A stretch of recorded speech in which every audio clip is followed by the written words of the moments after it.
चले। मैं PC Vishwakarma, president नव भारत एकता दल, आप सब पत्रकार बंधुओं का यहाँ दल की प्रेस कॉन्फ्रेंस में मैं स्वागत करता हूँ। आज हमारे जो मुद्दे हैं वो पॉलिटिकल है।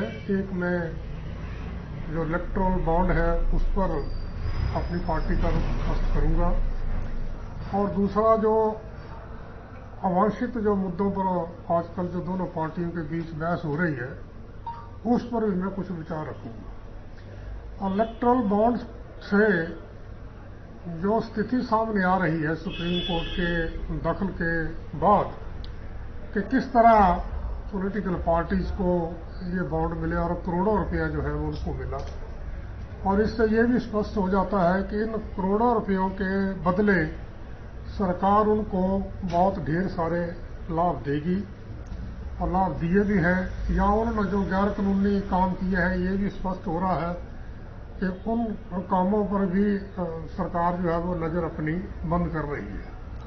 तो कुल मिलाकर जो भी नुकसान हो रहा है वो जनता के खजाने का हो रहा है।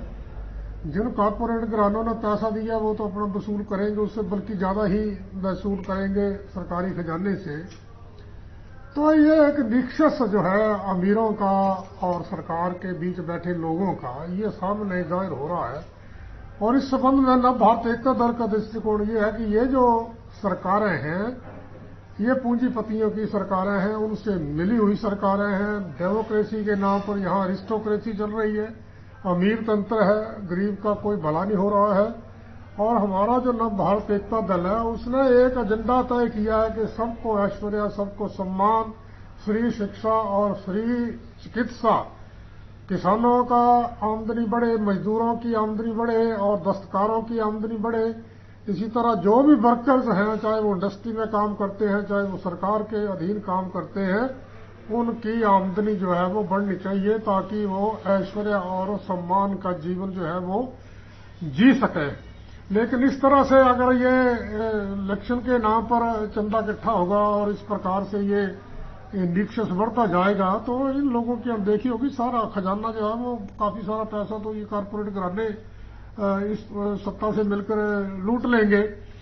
तो हमारी जो दृष्टिकोण था कि इलेक्शन कमीशन जो है वो खुद फंडिंग करे, सरकार पार्लियामेंट इसमें कानून बनाए। मैं कांग्रेस से और बीजेपी से जो मुख्य दो पार्टियां हैं उनसे अपील करता हूं कि अब जो पार्लियामेंट आएगी उसमें आप कानून बनाइए कि पार्टियों को सरकारी चंदा मिले, सरकारी ऑडिट हो, और प्रत्याशी जो भी चुनाव लड़े वो अपनी जेब से कोई खर्च न करें, बल्कि सारी व्यवस्था चुनाव कमीशन करे ताकि योग्य और ईमानदार उम्मीदवार जो है वो शासन सत्ता में आए और राज को चलाएं ताकि गरीबों का कुछ इसमें भला हो। दूसरा मुद्दा मेरा है शक्ति को लेकर कि आज जो शक्ति की बात हो रही है कि एक दूसरी पार्टी कह रही है कि हम जो बुरी शक्ति हैं उनका हम विरोध करते हैं। दरअसल शक्ति तो एक ही है। अब एक तलवार है, वो एक शक्ति है। अगर तलवार सही आदमी के हाथ में है तो वो न्याय के लिए उठती है तो वो एक अच्छी शक्ति है, अगर वो जुल्म करने के लिए उठती है तो वो एक बुरी शक्ति है। तो इन शक्तियों के प्रतीक रहे हैं। राम एक अच्छी शक्ति का प्रतीक है, रावण एक बुरी शक्ति का प्रतीक रहा, कृष्ण एक अच्छी शक्ति के प्रतीक रहे, कंस एक बुरी शक्ति का प्रतीक रहा। इसी तरह कौरव बुरी शक्ति का प्रतीक रहे, पांडव अच्छी शक्ति का प्रतीक रहे। इसी तरह गुरु गोविंद सिंह ने जो तलवार थी वो उठाई मजबूरी में, जब औरंगजेब ने जुल्म ज्यादती ज्यादा कर दी तो उन्होंने कहा कि सिपाही बनो और तलवार उठाओ, और तलवार को उन्होंने नाम बदल दिया, उसका कर दिया कृपाण।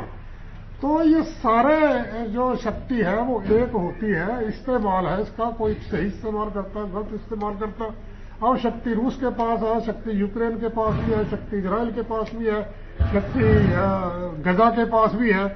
अब ये दोनों शक्ति लड़ रही है। अब देखना यह है कि अच्छी धार्मिक न्याय पर कौन सी शक्ति लड़ रही है। तो शक्ति का इस्तेमाल प्रमुख है। जिस तरह से बीजेपी सरकार ने शक्ति पर कहा, एक भावात्मक वो बात उठाई, वो सही नहीं है।